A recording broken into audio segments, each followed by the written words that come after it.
Friends, welcome to my channel learn with Kiru. आज हम पढ़ेंगे कि जब हम कॉस्ट को रिड्यूस करते हैं कौन कौन से एरियाज होते हैं जहाँ पे हम कॉस्ट को रिड्यूस कर सकते हैं। इससे पहले हम इसके 3 पार्ट्स कवर कर चुके हैं। आपने अगर उनको नहीं देखा है तो आप उनको देख सकते हैं, जिसमें हमने इनका मीनिंग, फीचर्स वगैरह, ठीक है, इसके जो भी एसेंशियल्स, रिक्वायरमेंट्स वगैरह वो सब देखी है। तो देखो, अब बात आती है कॉस्ट रिडक्शन के एरियाज कौन कौन से। तो सबसे पहला एरिया आता है प्रोडक्ट डिज़ाइन, क्योंकि कोई भी ऑर्गेनाइजेशन होती है उसमें जो प्रोडक्ट डिज़ाइन होता है ना, वो पहला स्टेप होता है उसके प्रोडक्शन प्रोसेस का। ठीक है, तो कहता है कॉस्ट को रिड्यूस करने के लिए हमें क्या करना चाहिए, प्रोडक्ट को जो डिज़ाइन होता है उसमें इंप्रूवमेंट करना चाहिए, नए से नया डिज़ाइन डेवलप करना चाहिए, ताकि जो नया डिज़ाइन है वो हम जो भी नई रिक्वायरमेंट्स वगैरह, नई टेक्निक्स वगैरह उसके अकॉर्डिंग करेंगे तो कॉस्ट वगैरह में रिडक्शन होगा। जो प्रोडक्ट डिज़ाइन होता है ना, वो इस प्रकार का होना चाहिए जो मैक्सिमम वैल्यू प्रोवाइड करे मिनिमम कॉस्ट पे। ठीक है, जो मटेरियल यूज़ होता है प्रोडक्शन में, लेबर वगैरह, अदर कॉस्ट वगैरह, वो किस पर डिपेंड करते हैं भाई, प्रोडक्ट डिज़ाइन पर। कि प्रोडक्ट किस टाइप का है उसी चीज़ पर तो डिपेंड करके चलती है। ठीक है, तो इसी चीज़ के लिए हमें किस चीज़ पर फोकस करना चाहिए, प्रोडक्ट डिज़ाइन पर।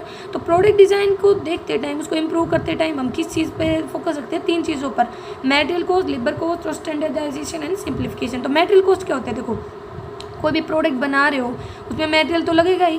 तो कहता है कि जो क्वांटिटी है, क्वालिटी है और जो वैरायटी है और जो प्राइसेस है ना मटेरियल के, वो यूज़ होते हैं प्रोडक्शन में। ठीक है, किसी भी प्रोडक्ट को बनाने में, और वो सारी चीज़ें डिपेंड करती है किसी भी प्रोडक्ट के डिज़ाइन पर। तो कहता है कि in case the profile of the product is change, अगर लगा लो भाई प्रोडक्ट है उसकी प्रोफाइल वगैरह चेंज हो जाए तो अल्टरनेटिव सब्स्टिट्यूट मटेरियल वगैरह का यूज़ करना चाहिए, ताकि जो कॉस्ट वगैरह है ना वो कम हो सके और मतलब फेयर रिजल्ट्स वगैरह मिल सके। तो यही बोल रखा है कि भाई अगर सब्स्टिट्यूट मिल जाते हैं मटेरियल के कम कॉस्ट में और अच्छे हों तो हमें उनका यूज़ करना चाहिए, ताकि हम कॉस्ट वगैरह को कम कर पाएँ, कम्पिटिटिव एडवांटेजेस वगैरह ले पाएँ। ठीक है, क्योंकि इसके अंदर हम किन चीज़ों पर फोकस करते हैं, भाई मटेरियल को खरीदना, उसे स्टोरेज करना, ये सारी चीज़ें हमारी कॉस्ट से रिलेटेड आती हैं। इनके अंतर्गत हम ये देखते हैं कि हमारी कॉस्ट कैसे बच सकते हैं। दूसरा लेबर कॉस्ट, अगर प्रोडक्ट का डिज़ाइन अच्छा होगा, ईजी होगा, तो लेबर की भी हमें ज़्यादा जरूरत नहीं पड़ेगी, उनको वो आसानी से बना पाएंगे। तो लेबर आवर कम हो गए, तो लेबर आवर कम होंगे तो कॉस्ट भी कम आएगी।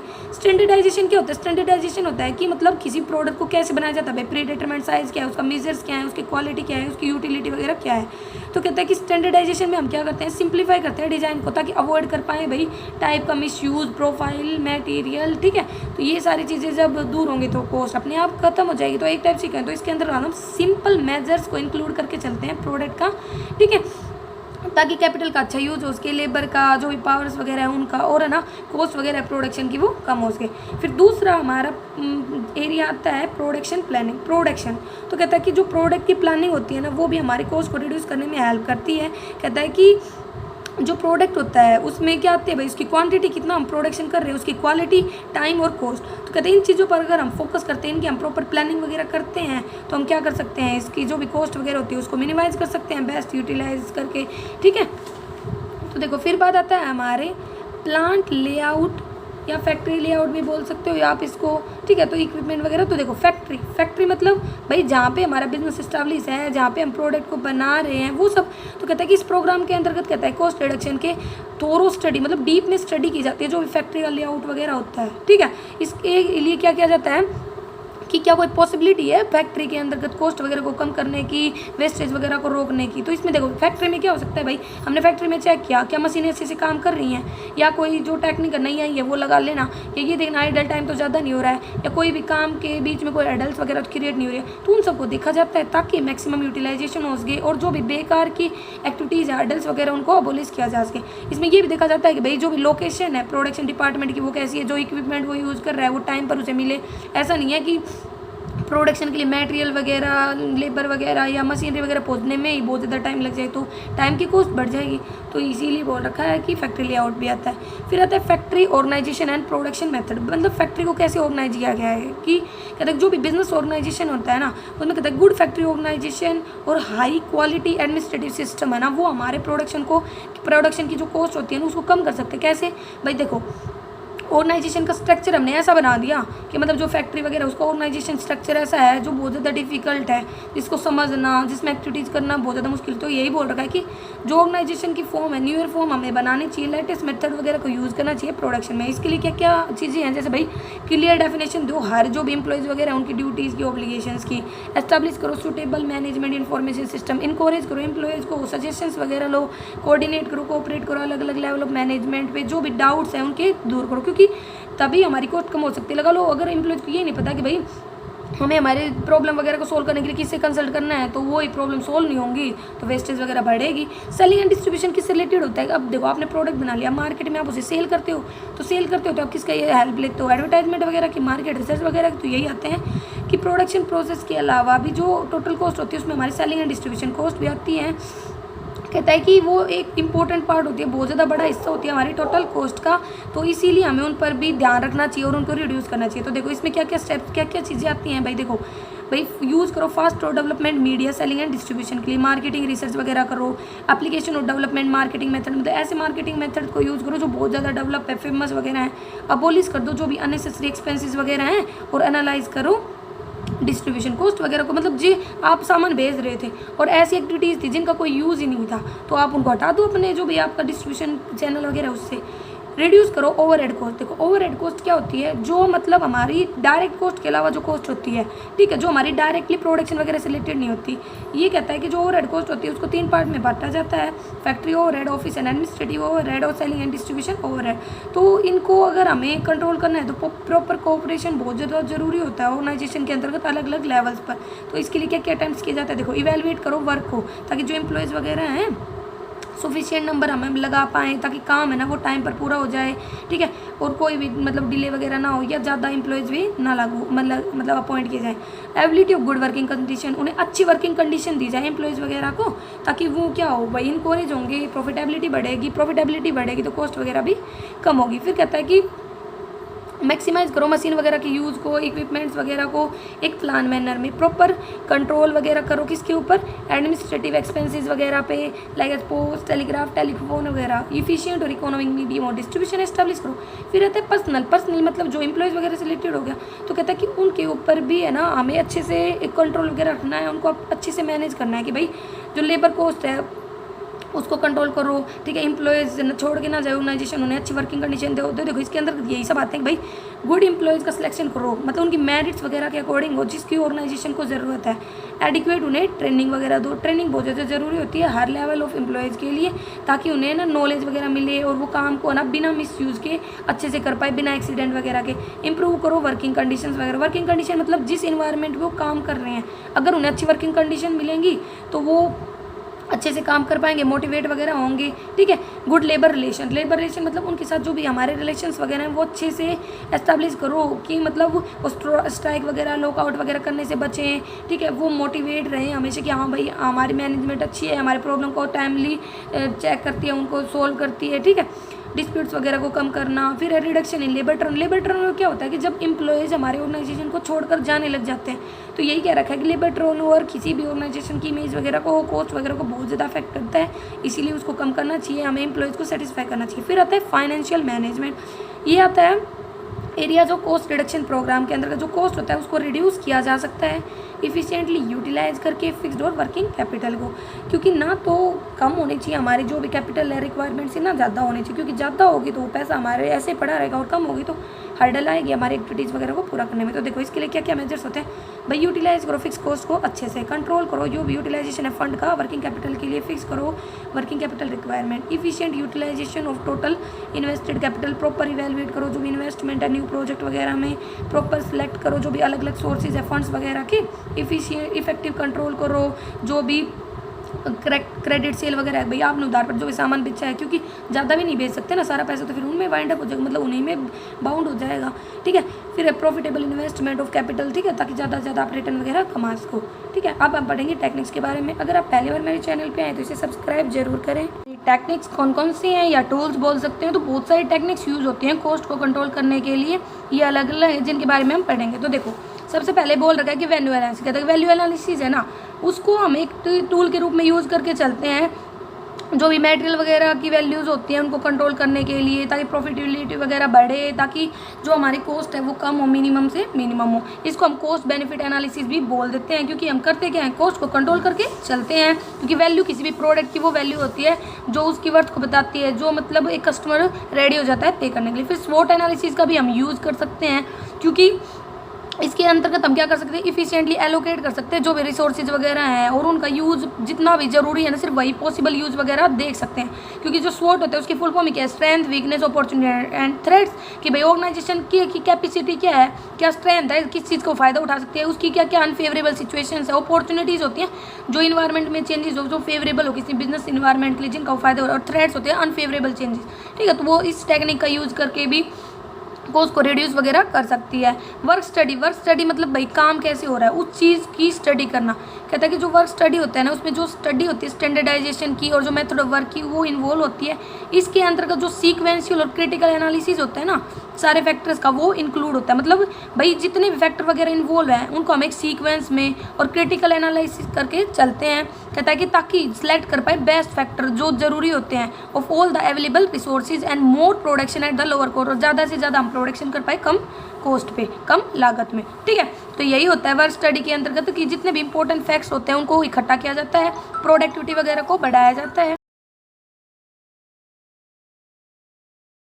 प्रोडक्टिविटी वगैरह को बढ़ाया जाता है। ठीक है, तो ये वर्क स्टडी क्या होता है कि जिसमें जितनी भी एक्टिविटीज़ वगैरह है हमारे प्रोडक्शन वगैरह से रिलेटेड वो सारे हम चेक करते हैं। भाई प्रोसेस क्या है, मेथड्स क्या हैं, ठीक है, मैकेनिज्म क्या है, क्वालिटी इंप्रूवमेंट वगैरह, तो सारी एक्टिविटीज़ हम लेके चलते हैं। तो देखो इसमें दो पार्ट में बांटा गया वर्क स्टडी को, जॉब का इवेल्युएशन करना और मेरिट्स रेटिंग के बेस पे। जॉब इवेल्युएशन एक सिस्टमेटिक प्रोसेस होता है जिसके द्वारा पार्ट जो कहता है कि by which a particular function is evaluated, जिससे मतलब एक पर्टिकुलर फंक्शन को इवेल्युएट किया जाता है in comparison with the other relevant jobs, कि मतलब हम उस फंक्शन को इवेल्युएट करके देखते हैं, कंपेयर करके देखते हैं जो अदर जॉब्स होती हैं। ठीक है, क्योंकि अलग अलग फंक्शंस होते हैं। ठीक है, उनकी भाई अपनी अपनी वैल्यूज़ होती हैं। ठीक है, उनकी अलग अलग अपनी अपनी इफिशियंसीज होती हैं, तो उनके साथ हम कंपेयर करके ये देख पाते हैं कि भाई कौन सा पर्सन फेयरली परफॉर्म कर रहा है। देखो हमने क्या किया कि मतलब इस तरीके से ये देखा जाता है कि जितने पर्सन होते हैं वो परफॉर्म करते हैं ताकि उन्हें फेयर रिम्यूनरेशन मिले। देखो दो आदमी हैं, ठीक है, उनको हमने काम दे दिया। ठीक है, जैसे यहाँ पे दे भी रखा है, दो वर्कर हैं, वो ना अलग अलग दो फंक्शंस में लगे हुए हैं, लेकिन दोनों की क्वालिटी सेम है, इफिशियंसी भी सेम है। ठीक है, तो उन्हें क्या मिलनी चाहिए, सेम रिम्यूनरेशन मिलनी चाहिए। भाई जब वो हमें सेम रिजल्ट्स अचीव करके दे रहे हैं दोनों फंक्शंस का, दोनों काम का, तो उनकी रिम्यूनरेशन कैसे होनी चाहिए, सेम होनी चाहिए। तो यही बोल रखा है जॉब इवेल्युएशन में कि हम जॉब को इवेल्युएट करके देखते हैं कि क्या जो हम काम चाह रहे थे क्या वो अचीव हुआ है, उसके अकॉर्डिंग हम उनको क्या देते हैं, वेजेस वगैरह देते हैं, रिम्यूनरेशन देते हैं, मेरिट्स रेटिंग। अब देखो हर पर्सन की जो रेटिंग होती है, कैपेबिलिटीज़ होती है, वो अलग अलग होती है। उसकी एजुकेशन के अलग मतलब एजुकेशन के अकॉर्डिंग, ट्रेनिंग के अकॉर्डिंग, एक्सपीरियंस के अकॉर्डिंग, फिजिकल हेल्थ के अकॉर्डिंग। तो कहते हैं कि उसी के अकॉर्डिंग हमें क्या देना चाहिए, उसे वेजेस वगैरह देनी चाहिए, काम वगैरह देने चाहिए। ज़रूरी नहीं है कि जो आदमी है, ठीक है, वो सेम तरीके से किसी काम को परफॉर्म करेंगे। मतलब जैसे लगा लो दो आदमी है, दो पर्सन्स है, उनके अंतर्गत इफिशियंसी है, ठीक है, लेकिन ज़रूरी नहीं है भाई दोनों सेम ही तरीके से काम करे। भाई कोई है वो अच्छी अपने पूरी मेहनत से काम करे, अच्छे से करे, और कोई है जो पूरा ध्यान ना दे काम पर। तो मेरिट रेटिंग भी बहुत ज़रूरी होती है चेक करने के लिए कि भाई किस व्यक्ति को कौन सा काम देना है, कितनी वेजेस देनी है। क्योंकि जो इससे हम क्या कर सकते हैं, भाई जो भी अनसफिशिएंट अनकेपेबल पर्सन है उसको रिमूव कर सकते हैं, और वेजेस जो भी है उसको नहीं देंगे तो क्या होगी, कॉस्ट भी कम हो जाएगी। Time and motion study, time मतलब भाई किसी काम को करने के लिए कितना टाइम चाहिए वो हमारा आता है। टाइम के अंदर स्टैंडर्ड टाइम भी बोल देते हैं, ठीक है, इससे हम टाइम वगैरह बचा सकते हैं, कॉस्ट को रिड्यूस कर सकते हैं। और मोशन स्टडी होती है मतलब मोशन, कि किसी काम को कैसे किया जा रहा है, किस तरीके से किया जा रहा है। इससे क्या होगा, जो अननेसेसरी मोशंस एक्टिविटी वगैरह उनको एलिमिनेट कर पाएंगे, जो फैटिग हुई मतलब जब इंप्लॉय थक जाते हैं उसको मिनिमाइज कर पाएंगे। ठीक है, तो यही होता है कि इससे भी हम क्या कर सकते हैं, इंप्लॉयज़ की एफिशिएंसी वगैरह को इंप्रूव कर सकते हैं, स्किल्स को बढ़ा सकते हैं, कॉस्ट को कम कर सकते हैं। लर्निंग कर्व क्या होता है, देखो आप किसी काम को बार बार करते हो रिपीटेडली, तो क्या होता है आपकी परफॉर्मेंस उसमें इंप्रूव हो जाती है। तो यही बोल रखा है कि जब कोई काम बार बार किया जाता है किसी भी एम्प्लॉयज़ के द्वारा, तो उससे क्या होती है, उनकी परफॉर्मेंस वगैरह इंप्रूव होती है और वो इफिशियंसी बढ़ जाती है। ठीक है, और वो कम टाइम में उस काम को कर पाते हैं। तो यही बोल रखा है, इससे क्या होती है, मतलब जो हमारी कॉस्ट है वो कम होती है। सिनर्जी की इफेक्ट क्या होता है, जब देखो एक तो मतलब दो आदमी हैं वो अलग अलग काम कर रहे हैं, तो इंडिविजुअल इनकम कमा रहे हैं, अब वही दोनों आदमी मिलकर किसी काम को करें तो उससे जो बेनिफिट होता है वो हमारा सिनर्जी इफेक्ट होता है। तो देखो दो प्रोजेक्ट है, वो दोनों एक दूसरे से रिलेटेड है, बिल्कुल सेम से हैं, तो अगर हम दोनों को साथ में लगा देते हैं, इंप्लीमेंट कर देते हैं, तो कहता है कि जो रिजल्ट अचीव होंगे ना वो ज़्यादा ही होंगे जब वो इंडिविजुअली जब वो काम हो रहा था उससे। ठीक है, तो यही बोला जाता है इसके अंतर्गत कि सिनर्जीज के अंतर्गत किया हम है ना, जैसे 2 प्रोडक्ट उनके एडवर्टाइजमेंट अलग अलग ना करके अगर एक साथ करेंगे तो भी हमारी कॉस्ट कम हो जाएगी। मार्केट रिसर्च मतलब भाई सेल्स डिस्ट्रीब्यूशन से रिलेटेड हम मार्केट से डाटा कलेक्ट करते हैं, उसे एनालाइज करते हैं, फिर प्रिडिक्ट करते हैं, फिर सिलेक्ट करते हैं डिस्ट्रीब्यूशन चैनल वगैरह। तो ये देखना कि कोई भी अगर डिस्ट्रीब्यूशन चैनल में कमी है तो उसको हटाना, ठीक है, ताकि कॉस्ट वगैरह कम हो, ठीक है। और जितना भी प्रोडक्शन वगैरह उसका एक साथ रिसर्च वगैरह करना, ज़्यादा फोकस करना। रिसर्च एंड डेवलपमेंट में क्या होता है, हर एफर्ट्स किए जाते हैं इंप्रूव करने के लिए प्रोडक्शन प्रोसेस को, प्रोडक्ट का डिज़ाइन को, ताकि मतलब कॉस्ट वगैरह कम हो रही है। वो कैसे सकता है, कंटिन्यूस रिसर्च से, डेवलपमेंट प्रोजेक्ट से जितने भी एफर्ट्स होते हैं वो किए जाते हैं कॉस्ट रिडक्शन को करने के लिए, ठीक है, ताकि भाई हमारी कॉस्ट कम होगी तो वो हमारे लिए ही बेनिफिट होगा। और भी बहुत सारे मेथड्स होते हैं like budgetary control, standard costing, simplification, operational research, contribution analysis, mechanics वगैरह, लीनियर प्रोग्रामिंग वगैरह, क्रिटिकल पाथ मेथड वगैरह, तो ये हम देख सकते हैं। फिर बात आती है कि भाई एडवांटेजेस क्या है कॉस्ट रिडक्शन प्रोग्राम की। तो कॉस्ट रिडक्शन प्रोग्राम है ना वो बेनिफिशियल होता है सभी फर्म्स के लिए, सोसाइटीज़ के लिए, एम्प्लॉयज़ के लिए। तो इसको बांट रखा है। देखो एक फर्म के लिए कैसे एडवांटेजेस है, उसका प्रॉफिट बढ़ाता है, ठीक है, कंपटीशन को फेस करने में हेल्प करता है, एक्सपोर्ट को बढ़ाता है, इमेज वगैरह इंप्रूव करता है, ऑप्टिमम यूटिलाइज करता है रिसोर्सेज को, एम्प्लॉयज़ के साथ अच्छे रिलेशन एस्टैब्लिश करता है, इंक्रीज करता है foreign exchange reserve, consumption satisfaction, मतलब जो भी कंज्यूमर वगैरह है वो सेटिस्फाई हो जाते हैं। एम्प्लॉयज़ के लिए क्या है भाई, अच्छी रेम्यूनरेशन मिलती है, एफिशिएंसी बढ़ती है, एम्प्लॉयमेंट में स्टेबिलिटी रहती है, अच्छी वर्किंग कंडीशन मिलती है, कॉन्फिडेंस बढ़ता है, मोबिलिटी बढ़ती है, ठीक है, और जो स्पेशलाइज नॉलेज है वर्क के रिगार्डिंग वो बढ़ जाती है। शेयर होल्डर के लिए क्या क्या है, देखो जो कैपिटल उन्होंने लगाई उसका अच्छे से यूज़ होता है, मार्केट प्राइस बढ़ जाते हैं उनके शेयर्स के लिए, डिविडेंड पर शेयर बढ़ जाता है, ठीक है, हाई रेट मतलब रेट ऑफ रिटर्न होती है, जो भी उन्होंने पैसा लगाया उस पर सेफ्टी रहती है इन्वेस्टमेंट की। कस्टमर के लिए क्या है भाई, प्रोडक्ट है कम कॉस्ट पर मिल जाता है, कम प्राइस पर मिल जाता है, क्वालिटी प्रोडक्ट मिलता है, परचेजिंग पावर बढ़ती है, स्टैंडर्ड ऑफ लिविंग इंप्रूव होता है, ठीक है। और होल कंट्री के लिए क्या क्या है भाई, देखो ऑप्टिमम यूटिलाइजेशन हो पाता है, जो भी नेचुरल रिसोर्सेज वगैरह होते हैं, पब्लिक फाइनेंस इंक्रीज होता है, इकोनॉमिक ग्रोथ होती है, इंक्रीज करता है एक्सपोर्ट को, इंक्रीज करता है नेशनल प्रोस्पेरिटी को, मतलब समृद्धि वगैरह, कोर्डियल और मतलब होता है कि फ्रेंडली रिलेशन एस्टेब्लिश करता है लेबर और कैपिटल के बीच में। लेकिन इसकी कुछ डिमेरिट्स भी होती हैं। देखो क्या क्या डिमेरिट्स हैं, हर जो सेक्शन है वो बेनिफिट होता है कॉस्ट रिडक्शन प्रोग्राम से, लेकिन कुछ इसके डिमेरिट्स भी। पहला है these crash programme do reduction in cost of cost centre. एक प्रॉपर कॉस्ट सेंटर की तो मतलब ये कॉस्ट को कम कर देते हैं, लेकिन कहता है कि ये और जो सेंटर होते हैं उनकी कॉस्ट को बढ़ा देते हैं। कहता है कि जो ये रिडक्शन होता है ना कॉस्ट का वो बेस नहीं है ऑन रिलायबल कॉजेज, मतलब जो विश्वास के लिए हो, विश्वास लायक काजेज उन पर बेस नहीं है। कॉस्ट ना will go up nearly the original level, कहते हैं कि वो ना बढ़ी जाती है जो भी हमारा ओरिजिनल लेवल है उससे। It will certainly be possible if service are not affected. ये कब हो सकता है, जब सर्विस जो है एम्प्लॉयज वगैरह के द्वारा जो दी जा रही है वो अच्छी ना हो। कहते हैं कि जो स्टैंडर्ड कॉस्ट होती है, जो बजट वगैरह होते हैं, जब उनको यूज़ किया जाता है स्टैंडर्ड्स के अगेंस्ट में, मतलब ए मूव अगेंस्ट स्टैंडर्ड, तो कहते हैं जो डिजायर रिजल्ट्स होते हैं जरूरी नहीं है कि वो अचीव होंगे। जो एम्प्लॉयज़ वगैरह होते हैं in the concern generally resist cost reduction programme, वो क्या करते हैं कि भाई कॉस्ट रिडक्शन प्रोग्राम के अगेंस्ट में होते हैं, वो उसको सपोर्ट वगैरह नहीं करते हैं, ठीक है, क्योंकि वो सेफ गार्ड चाहते हैं अपने इंटरेस्ट वगैरह की। इसीलिए जो फास्ट स्कीम है कैपिटल रिडक्शन की वो अप्लाई की जाती है जनरली अंडर द फियर लगा कर, मतलब उनको डरा धमका के, ठीक है। तो इससे क्या, क्योंकि जब उनके पास शॉर्ट ऑफ फंड होंगे, मतलब कंपनी के पास पैसा ही नहीं है, तो क्या करेगी भाई ज़्यादा से ज़्यादा रिस्ट्रिक्शन लगाएगी ताकि भाई कॉस्ट वगैरह को कमी किया जा सके, क्वालिटी से भी क्या पता कॉम्प्रोमाइज़ कर ले। If emergency cost reduction programme is a must, मानना कि भाई ज़रूरी होता है, लेकिन ये क्लियर होना चाहिए जब भी पर्सन मतलब आए कोई भी ऑर्गेनाइजेशन में कि हाँ भाई ये हमारा मेथड है, इस टाइप से होना चाहिए, क्योंकि कई बार तो मेथड वगैरह क्लियर नहीं होते, कॉस्ट रिडक्शन से रिलेटेड तो कन्फ्यूज हो जाते हैं। फिर एम्प्लॉय का पार्टिसिपेशन तो हमें पता है जरूरी ही होता है। कहता है कि जो अगर किसी प्रोग्राम को सक्सेसफुल बनाना है ना तो डिपेंड करता है एम्प्लॉयज़ के पार्टिसिपेशन पे, क्योंकि एम्प्लॉयज़ बहुत ज़रूरी होते हैं। ये तभी फ्रूटफुल हो सकता है अगर उनका फुल कोऑपरेशन मिले, रिकॉग्नाइजेशन मिले लेबर फोर्स से, ठीक है। तो देखो ये तभी कंट्रीब्यूट कर सकता है जब फुलेस्ट कोऑपरेशन हो, क्योंकि कोऑपरेशन तभी होता है जब वो अच्छे से अपने मन से काम करे, ठीक है। ये उस पर भी डिपेंड करता है कि सुपरवाइजर्स कैसे कम्युनिकेट करते हैं स्कीम वगैरह को, उनका ऑब्जेक्टिव कैसा है, एम्प्लॉयज़ वगैरह मोटिवेट है या नहीं। तो यही बोलता है एम्प्लॉय का पार्टिसिपेशन भी होना चाहिए कॉस्ट को रिड्यूस करने के लिए। अब हम देखते हैं इसका कॉस्ट रिडक्शन प्रोसेस। तो देखो प्रोसेस क्या है कॉस्ट रिडक्शन का, इसके अंतर्गत कुछ स्टेप्स आती हैं। एस्टैब्लिश करना, कम्युनिकेट करना कॉस्ट रिडक्शन इम्पेरेटिव को, मतलब क्या क्या क्या ज़रूरतें हैं भाई, आप भाई एस्टैब्लिश कर रहे हो कॉस्ट को रिड्यूस करने के लिए, तो उसको कम्युनिकेट करो अपने एम्प्लॉयज़ वगैरह के साथ कि कॉस्ट रिडक्शन के लिए क्या क्या ज़रूरतें वगैरह हैं, सारी स्टेप्स वगैरह वो सब उनको क्लियरली बताओ। गेन सीनियर लीडर, मतलब जो टॉप मैनेजमेंट वगैरह है उसकी लीडरशिप हो। लीडर मतलब कौन होता है, जो लीड करता है, हमें गाइडेंस देता है, डायरेक्शन देता है, ठीक है। और सपोर्ट लेना अर्ली इन द प्रोसेस। भाई स्टार्टिंग जब प्रोसेस की हो रही है तो हमें वो हेल्प करे कि प्रोडक्शन मतलब जो कॉस्ट रिडक्शन का जो प्रोसेस है वो क्या होगा। डिटरमाइन करो कॉस्ट रिडक्शन की अप्रोच, क्योंकि बहुत सारी टेक्निक्स वगैरह होती है कॉस्ट रिडक्शन को करने के लिए, तो एक जो सुटेबल टेक्निक्स है उसको डिटरमाइन करो। डॉक्यूमेंट करना, कम्युनिकेट करना your cost reduction road map, मतलब भाई जो आपका कॉस्ट रिडक्शन जो भी मतलब प्रोग्राम है उसको क्या करो, डॉक्यूमेंट करो, मतलब उसको लिखो वगैरह, उसके लिए सारे स्टेप वगैरह लिखो और कम्युनिकेट करो उसको, ठीक है। एस्टैब्लिश करो फेज्ड प्रोसेस, ठीक है, जो फोकस करे सस्टेनेबल ट्रांसफॉर्मेशन पे, मतलब जो अच्छे से कॉस्ट वगैरह को कमी करने में हेल्प करे, एक ऐसा प्रोसेस हो, ठीक है, जिससे हमारी कॉस्ट कम हो, इजी हो, जिससे एम्प्लॉयज वगैरह भी मोटिवेट हो, ठीक है। कंडक्ट करो कॉस्ट रिडक्शन एक्सरसाइज, ठीक है, मतलब टॉप से डाउनवर्ड, बॉटम से, मतलब इसमें हर कोई इन्वॉल्व होना चाहिए कॉस्ट रिडक्शन में भी, टॉप मैनेजमेंट से बॉटम लेवल तक भी हो सकता है और बॉटम से टॉप मैनेजमेंट तक भी हो सकता है।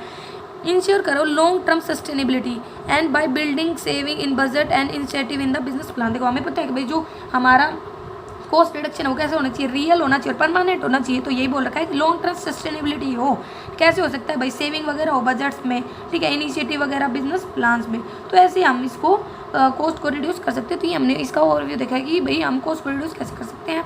Thank you. अगर आपको कोई भी कन्फ्यूजन हो तो आप कमेंट करके पूछ सकते हैं। लाइक सब्सक्राइब करो।